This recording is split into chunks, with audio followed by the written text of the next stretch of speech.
साथियों, इस वक्त हम हैं पुणे के फराज खाना पुलिस स्टेशन के बाहर, जहां पर हम आपको दिखा रहे हैं ये छोटा सा कुआं जैसा कुछ दिखाई दे रहा है। इसे हौद कहा जाता था। इसका आकार बहुत बड़ा था, लेकिन यहाँ जो कंस्ट्रक्शन और जो डेवलपमेंट यहाँ पर हुआ उसके चलते ये अब इतना ही बचा हुआ है। यह जो बनाया गया था इसका भी एक इतिहास है, वो इतिहास मैं आपको आज ज़रूर बताऊंगी। पुणे के अंदर हम हैं इस वक्त, और मैंने इसके पहले आपको भीड़े का वाड़ा बताया जहाँ पर पहली स्कूल खोली गई थी। तो उसी स्कूल में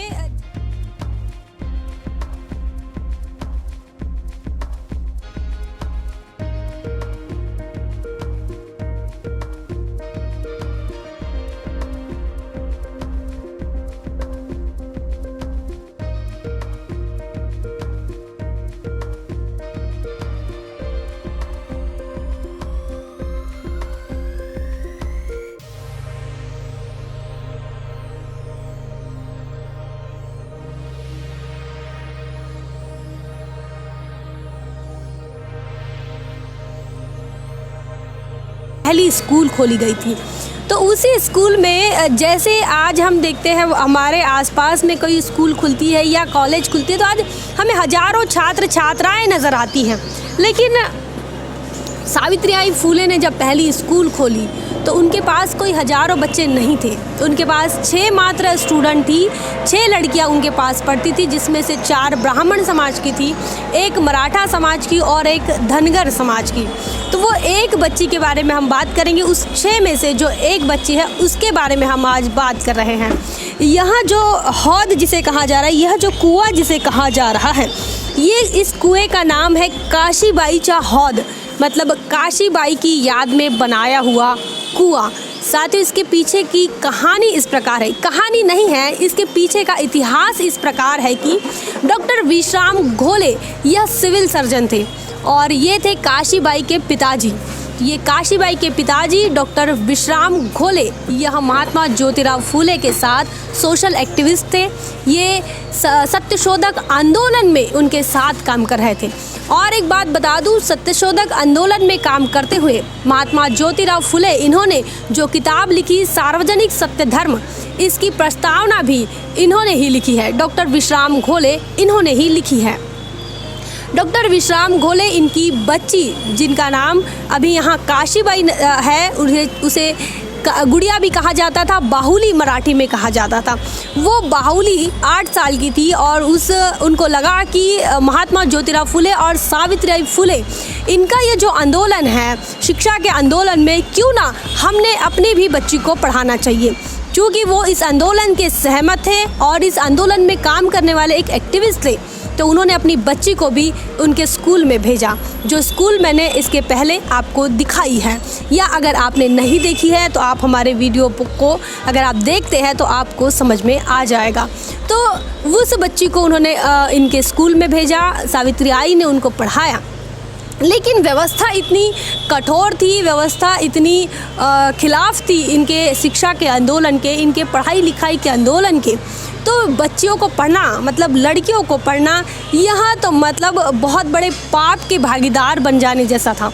और इसीलिए उस छोटी सी बच्ची जिसका नाम काशीबाई है, जिसका नाम बाहुली वो बचपन में कहते थे, तो काशीबाई उर्फ बाहुली, इसका स्कूल जाना, सावित्रीबाई फुले के स्कूल जाना, ये बड़ा समाज को चूभता रहा। उस समाज के तत्सम और ऊंची जाति के लोग इस बात को लेकर चर्चाएं करते और डॉक्टर विश्राम घोले से और उनके परिवार के लोगों से हमेशा इस बात पर लड़ाई करते, इस बात के ऊपर विवाद करते कि आप अपनी बच्ची को स्कूल क्यों भेज रहे हैं, क्या उसका स्कूल जाना ज़रूरी है। अगर महिलाएं स्कूल पहले भी नहीं गई है और अभी भी नहीं जाएगी और ना ही कभी भविष्य में जाने वाली है, और ऐसे में भी आप अगर महात्मा ज्योतिराव फुले और सावित्रीबाई फुले की बातों में आकर अपनी बच्ची को स्कूल भेज रहे हैं तो आप पाप कर रहे हैं, आप गलत कर रहे हैं। और साथियों, यही सोच के कारण बहुत काफ़ी सारे पूना के अंदर महिलाएं होंगी, लड़कियां होंगी, इस क्षेत्र में होंगी।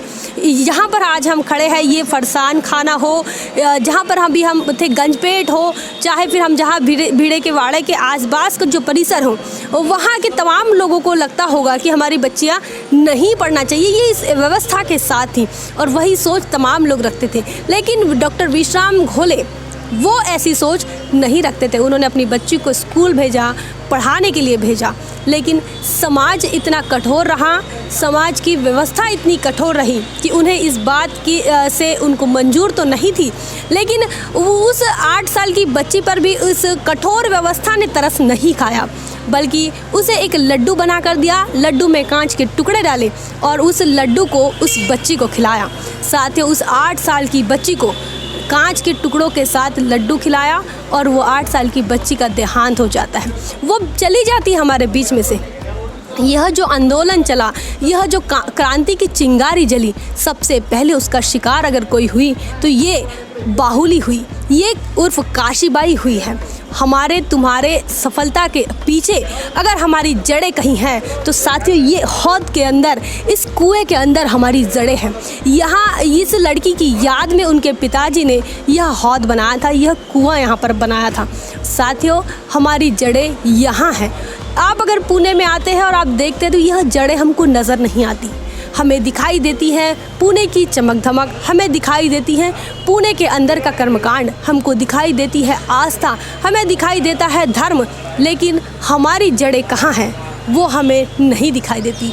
साथियों हमें इसे खोजने में बड़ा वक्त लगा और हम घूमते घूमते आखिर इस जगह पर पहुँच गए।